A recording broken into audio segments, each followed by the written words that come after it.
Well, hello everyone. It's definitely been a while since I've done this. So I was talking to a friend of mine this morning, someone I know from Twitch TV, watching some games and whatnot, and I liked his fan page on Facebook for remake Resident Evil 2. By the way, if you enjoy Resident Evil 2 and would like to see it remade, Capcom said they would do it if we showed support. We should definitely see if they actually will. I will post a link to his page down in the description.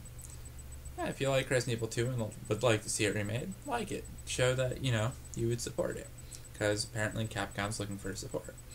Anyway, speaking of Capcom, they're at their old antics again. They are blaming the fan base for poor sales. And the cause of Resident Evil becoming so action-oriented. Now, this was a few months ago. I'm actually just now finding out about it.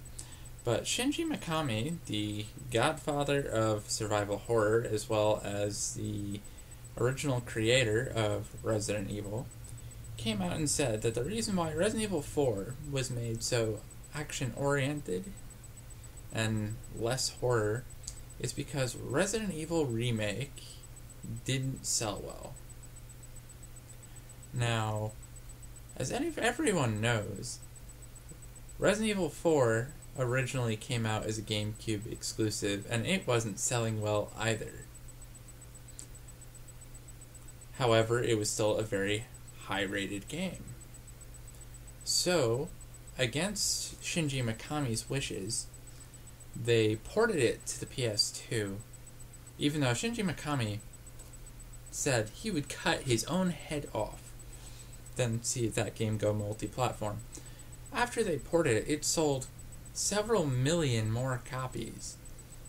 They didn't give Remake that opportunity. They just left it as a GameCube exclusive. The only port it's been made to is the Wii. Now, another game creator made this same choice one time with one of his games. Hideo Kojima. For all those who don't know who he is the creator of Metal Gear Solid. Now, he put out a game on the GameCube, Metal Gear Solid: The Twin Snakes. A lot of people liked the game. However, it didn't sell well. Probably because, Metal Gear Solid was always on the PlayStation. Now, after the game didn't sell well, he cut his losses, and ever since, as far as I know, other than, I think, Metal Gear Solid 2, they did actually put out on the regular Xbox. I don't know how well that sold, but ever since, Metal Gear Solid has been a PlayStation exclusive game, and it's still one of the best-selling franchises out there. So, the problem is they put these Resident Evil Remake and Resident Evil 0 out on GameCube. For the past 10 to 15 years, your average gamer is using either PlayStation or Xbox. PlayStation or Xbox. Look at it like this. When most people hear Nintendo, they think Mario Kart, Mario World, Mario Party, Kirby, Pokemon, all these kid-related games. I hear Resident Evil, I think PlayStation, because other than Resident Evil 2, they all came out on PlayStation. I mean, Resident Evil 2 was the highest selling one for the longest time because when it came out, they put it out on every platform, not exclusive to one. That is why it sold well. And it continued to sell well. I mean, I still see people trying to find it today. Now, the funny thing is they say that Remake wasn't very popular. Now, if you go on Twitch TV, a lot of people will tell you, oh, I had like 10, 15 viewers at a time, and then they played Resident Evil Remake, and their viewer count jumped 100, 200. Like, the game is still, today, very highly looked up to. The graphics hold out really well. The gameplay. The fear factors. I mean, I was just watching a video earlier, the person who has the new world record of the game, and I've been playing the game religiously for the past 8 years, and I was, the game put me on the edge of my seat, and I was watching a fucking recording of the person playing it. Obviously, I knew he didn't die, but I still was, driven to the limit, scared for the guy as he's playing. Because, he got so close to death a few times. The game is still quite intense. Now, there's something else I was going to say, but it completely eluded me. By the way, again, sorry for the coughing. I am still sick. I've been on leave for a while now. But, oh, man. It's so stupid. Oh, yeah. Do you know how I found out they remade Resident Evil? Well, the first one. Well, it came out in 2002. In 2006, I was in GameStop, and I was looking around, for used games, whatnot, and I just, for the hell of it, looked in the GameCube section, and I seen Resident Evil Remake. 4 years after it came out, I had no idea that Resident Evil had a remake. I also didn't know it had Zero. Every game out on PlayStation I knew about, though. Yeah, that's probably why it didn't sell well. Hello? But, of course, Capcom, they'll blame the fans. I mean, what was that other one that they blamed the fans on for the fact they discontinued it? Mega Man? It's really nothing new with Capcom. I really should not be surprised.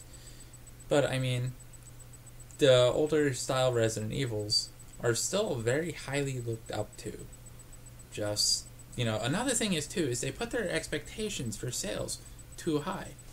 I mean, they put out Resident Evil Remake. It sold 1.25 million copies, which was higher than their expectations. And, they were actually happy about that at first, but then magically, they start saying it didn't sell well. Meanwhile, it sold above what they expected it would sell. And then they put Resident Evil 0 out the same year, and then expected that to sell 1.42 million, and it only sold 1.19 or something like that.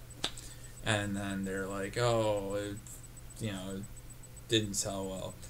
Again, Resident Evil 4 didn't sell that many more copies, although you're Resident Evil 4 fanboys, I argue with them all the time. They sit there, they call me a liar and everything else. It's all out there on the table because, their argument is when they're arguing with me about it, they start throwing in the number of copies sold on PlayStation, completely avoiding the fact that had Shinji Mikami had his way, Resident Evil 4 would have just been a GameCube exclusive. Yeah, it would have eventually been ported onto the Wii as well, but it would have just been a GameCube exclusive. The sales on GameCube is all it would have had.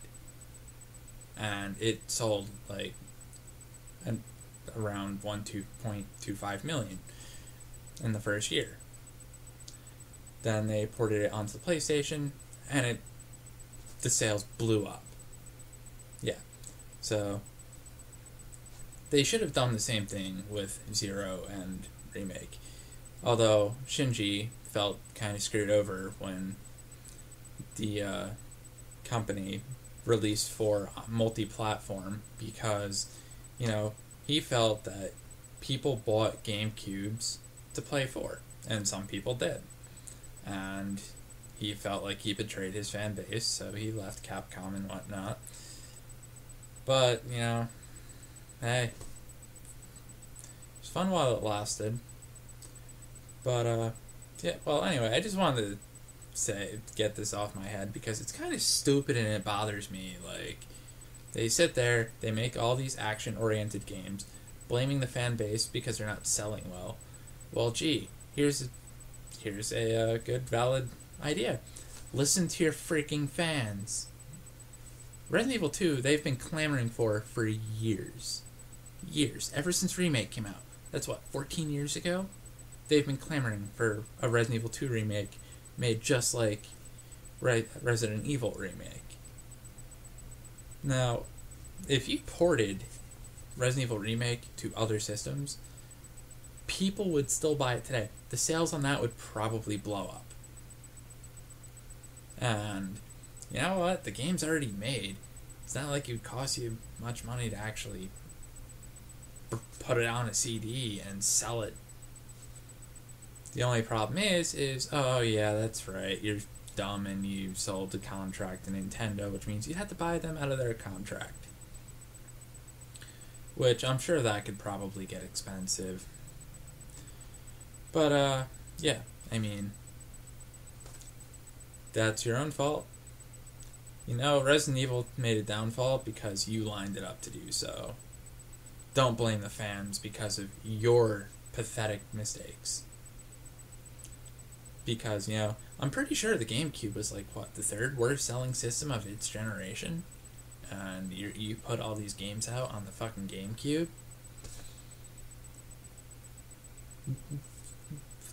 Another thing is, too, is like, you make exclusives. We're kind of in an economic recession. People are not today going to go out and buy a new system to play a game. Yeah, when I found Remake and Zero, I bought a GameCube, but the GameCube had already been out for how long, and I paid like $25 for it at EB Games. So it's not like I paid a whole lot for a refurbished one. But I wasn't about to go and buy a friggin' Wii just so I could play these games. And unfortunately, I don't have that GameCube anymore, but I still have the games. So I can't play them, but I still am not going to buy a Wii just to play 2 games. Wii is what, like $150 for me to play 2 games? 2 games. I don't play any Nintendo games. I don't play any of that Wii Sports crap that they have. You know, I play Resident Evil. As for the newer Resident Evils, you lost me at 5. I mean, I wasn't a big fan of 4 either, but you really lost me at 5. As for 6, I played halfway through Leon's campaign at a friend's house, and I thought the game was freaking garbage, and yeah, you will not catch me buying it. It'll sit on the shelf at the store. But anyway, yeah, I just wanted to talk about that, get it off my mind, you know, little bit of a rant. But anyway, I'm going to go and probably take an aspirin, get a glass of water, and maybe take a nap. Because reading all this stuff on Capcom, it's really just awful, to say the least. Well, anyway, shout out to my buddy Spencer, who got me to make this video. And, you know, another thing is, too, one last thing. People today watch people do speedruns and stuff of Resident Evil. People complain about the controls so much. They're like, oh, those awkward, clunky tank controls. Yeah, you know what? The people that actually grew up playing Resident Evil, those controls don't bother them one bit. You get used to it over time. I will admit the GameCube controls were kind of awkward, but you get used to it.